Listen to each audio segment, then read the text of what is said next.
What's up, guys? Brett Okamoto from ESPN. I'm joined today by UFC lightweight Paddy Pimblett, who joins me from his home in Liverpool. Yeah, you are back home. I saw you just went on a trip to Wales a little while ago, Yeah. but you're back home and in Back your home normal on setting Merseyside now, lad, in Liverpool, back sitting in ours in my pajamas. Yeah, it looks perfect. Why did we see you again in 2021? I mean, obviously, I remember covering your debut, and you had plans. You said, "I'm definitely doing this again in 2021." But 2021 is now come and gone, and we only got to see you once in the octagon. How come?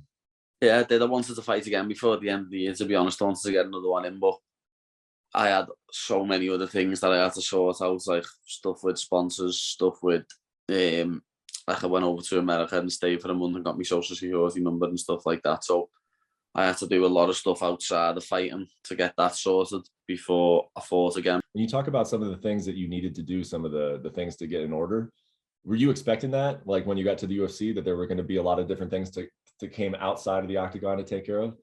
Yeah, I knew stuff like this was going to arise, and I knew I'd have a lot of different things now, a lot of new things that I didn't have to worry about in the past.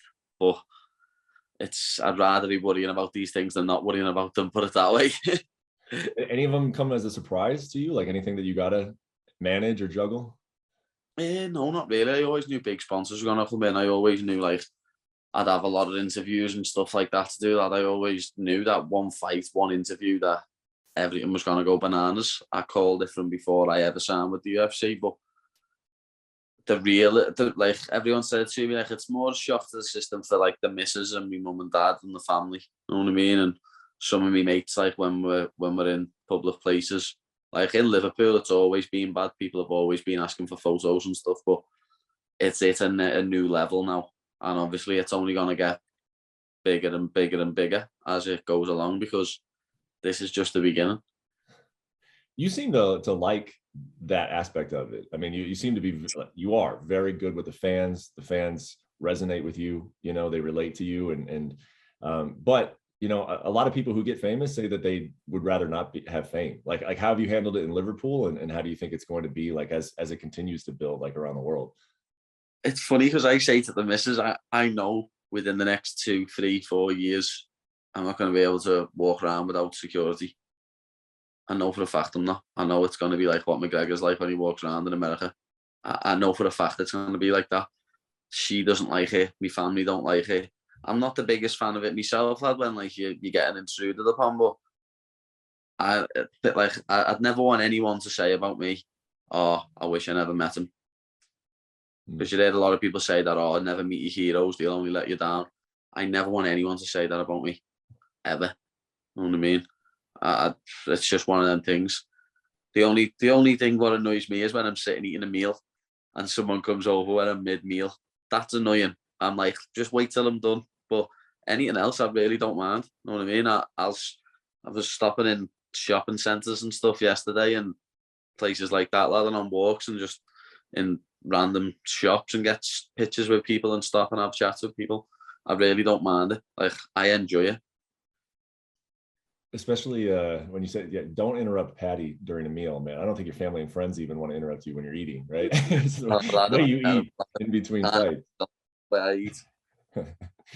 How are you so confident that that's going to happen? I mean, a lot of people, like when you say that you can't in 2 or 3 years, you're not going to be able to walk around without security like Connor. There's not many people. There are plenty of people who are confident in what they do, who are confident in their skills, who are confident that they're going to win fights or even win championships. But there's not that many people who are just like absolutely certain that they're going to be this world superstar millionaire walking around where people are going to mob them everywhere. Like, why are you so confident about that?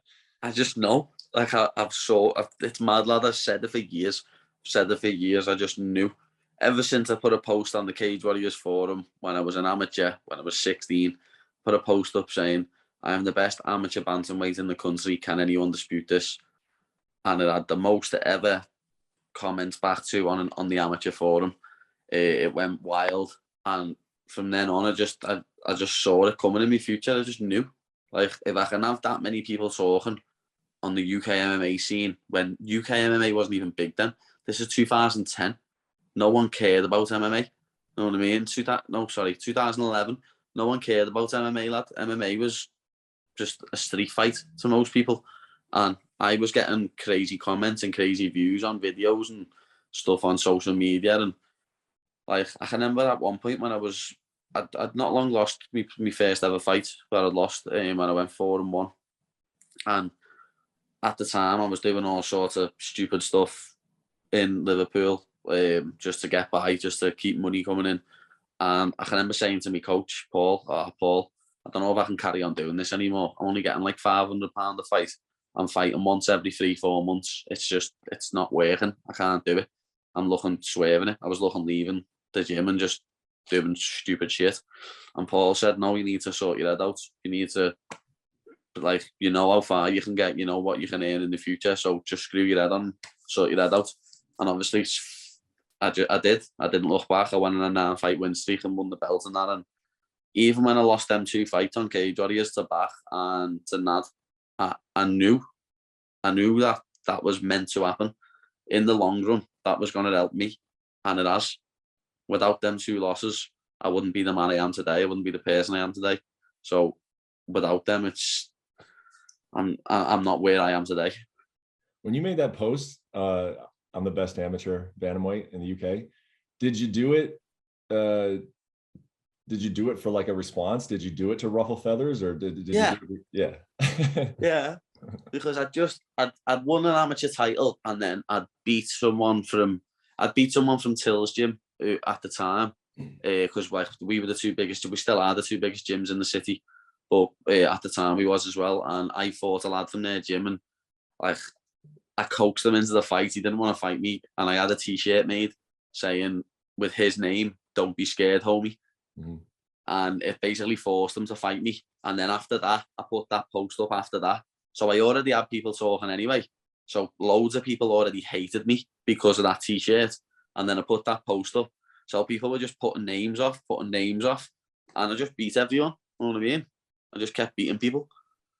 Like, but one of the people who ended up beating Sam Creasy, it's crazy because he's now Cage Warriors flyweight champion. And I'm fighting at lightweight. And we fought at bantamweight in 2012. Well, it's crazy because it all happened really fast, right? Because like one of the stories I wanted to ask you about is when you were watching Vitor Belfort and Rich Franklin, and I've heard you say like you went on a run that night. You hadn't really trained prior to that, right? I'd never trained. Yeah. So that was the first ever thing I'd done. I'd never done any sort of MMA. I'd done a bit of boxing because everyone in Liverpool does a couple of months of boxing when they're younger.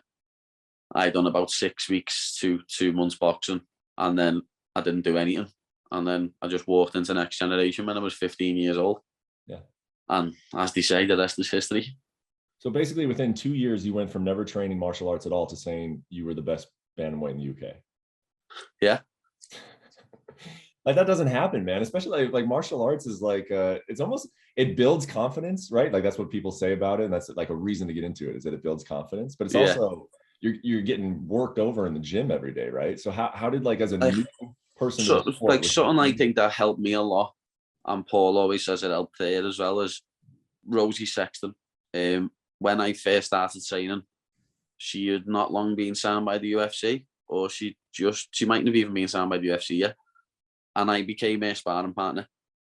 So at the age of 15, I was sparring with Rosie, who was a brown belt in jiu-jitsu, and like she'd fought all sorts. You know what I mean? She'd fought a who's who of women's MMA. She just hadn't fought in the UFC yet. I think she'd just beat Roxanne Modafferi. I think that's when she was training. I was sparring with her for that fight.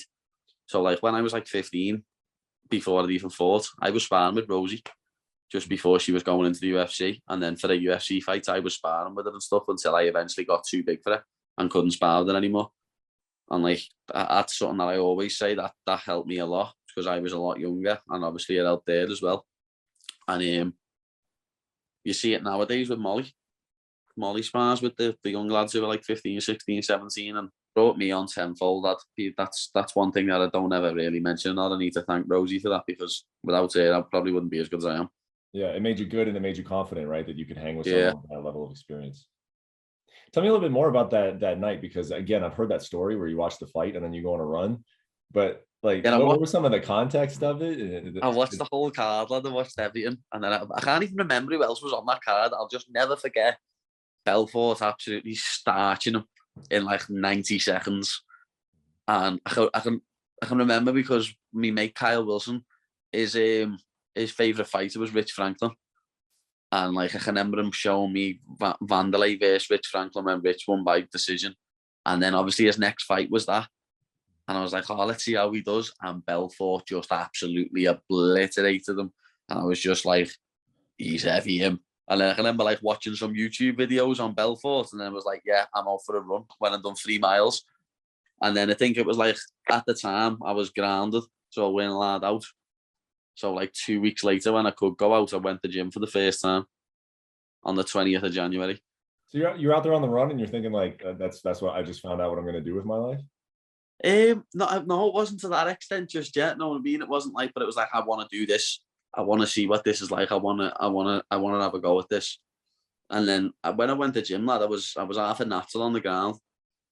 When I got grappled straight away, I was going for submissions, like guillotines and naked chokes, even though I didn't really know what I was doing. And like I was a natural at it. And then obviously I carried on training and I just got good. So I love that you have all this confidence and you have you're like, you're saying all of these big things are going to happen, but you're also like very realistic. Like when you ask about your dream fight, you know, you're like Conor McGregor, but I'm not even close to that yet. So what do you think happens in 2022? Like what do you think happens within the next 12 months? I think I'm going to go 3-0 in the UFC and I'm going to become the biggest box office name we've got besides Conor McGregor. This year? Yeah. Besides him, I'm going to be the biggest box office name because he is the name. You can't, know what I mean? I know for a fact if I fought him, it'd be the most box offices sold ever. Ever. Without a shadow of a doubt. Because people want to see him get beat and people want to see him win. And people want to see me get beat. People want to see me win. Mm-hmm. How do you become the second biggest draw in the UFC in just 3 fights over the next year? Because I'm not Paddy. Every lad, I've got a little saying lately. Everyone loves the Paddy. Everyone, lad. It's boss. It's a great feeling, lad. To be honest, obviously you get a few haters and trolls and idiots online who talk that on my YouTube videos and like me Insta and all like that. But lad, I get lots of love, lad. It's 95% love. So nowadays I don't let the 5% hate get to me. I just laugh. Yeah. And speaking of YouTube, you just started Paddy TV, right? Talk about what Paddy TV is, and then why did you do it? Did you do it for like to make some extra money? Did you do it like to let fans more into you, to like a bit of everything, to be honest. Obviously, everyone's been telling me for ages I need to, like, all my fans, but the amount of times I've had, oh, are you going to get vlogs on? You're going to get this on? And I've said it lots of times, I'm going to. And then, luckily enough, my man Blaze has moved over from Philadelphia to Liverpool and has started to do the vlogs with me. And they're doing very well already. The first episode's on like 450,000 views. And the second episode only got put up like 2 days ago and it's on like 150,000 or something. So they're killing it and they're going to continue to kill it.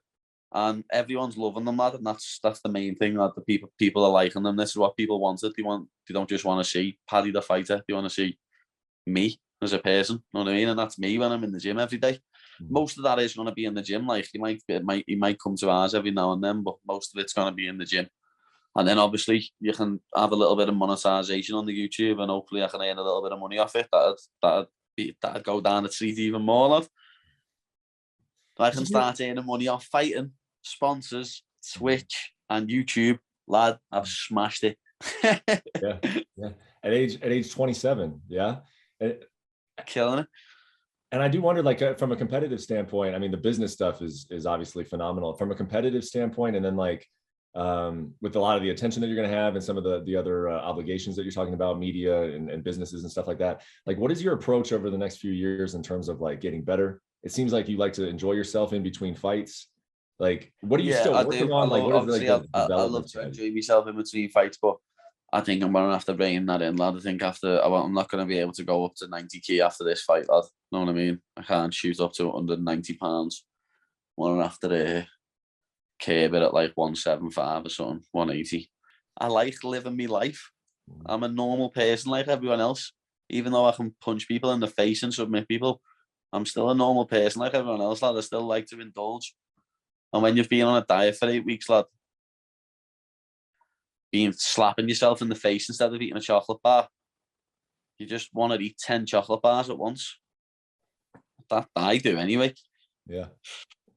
Yeah. Are you going to be able to do it? I mean, it sounds like a nice plan. I'm not going to have blow up anymore in between fights, but can you do it? Well, I'll be honest. I've said that for me last 6 fights, but this time now it's real. So, and after this fight, I think I'm going to go back out to California with me missus and me dog for a couple of months or a little month or two, at least.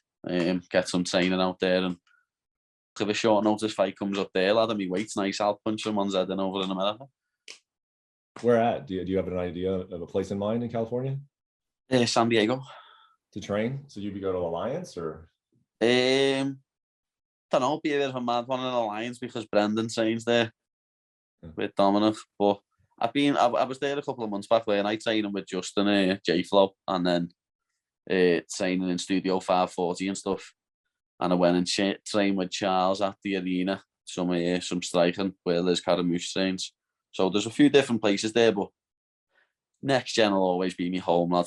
No one else will ever be in me corner, lad. Next gen will be next gen's where I fight out of. But as I say, it's nice to get other points of view. And I went and trained while I was there over a couple of months ago, and me judo's got so much better. Some of me grappling little things, just adding little details into your game, which you don't get when you're training in the same gym all the time. It helps. Yep. Yeah. Well, let's end with this. Let's end with one thing. Anfield Stadium.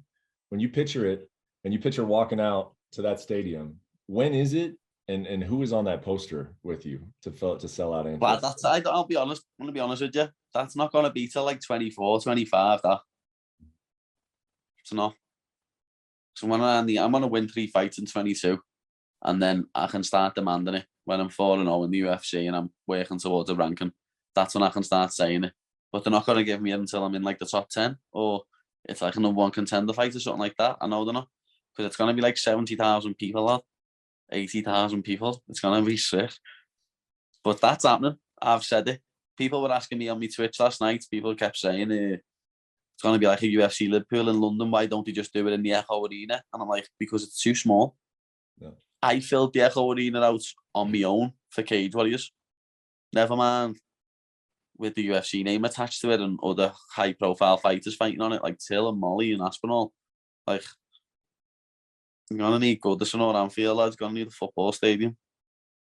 I know this isn't the way you think, but if someone told you when your career is over, you can have either one of two things. You can have become a UFC champion, or you can have headlined a card at Anfield Stadium. Which would you pick? I'd probably pick Anfield. Yeah. Because that's for my people. You know what I mean? That'd be my people there watching me. That'd be before my people. Like, obviously, I'm in this sport to become a UFC world champion. I'm in this sport for the legacy, the name, what you leave behind. Like, I'm not really in it for the money. I'm in it for the legacy of what I leave behind of my name.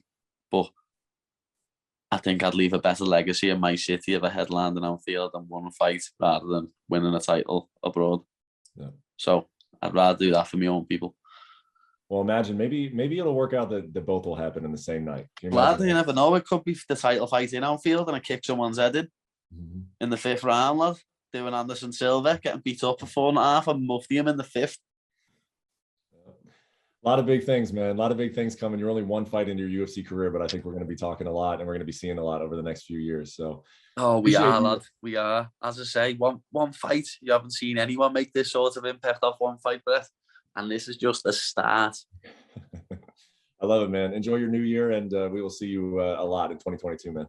You know that, fella. Peace out. Thank you for having me. Thank you for watching ESPN on YouTube. For live streaming sports and premium content, subscribe to ESPN+.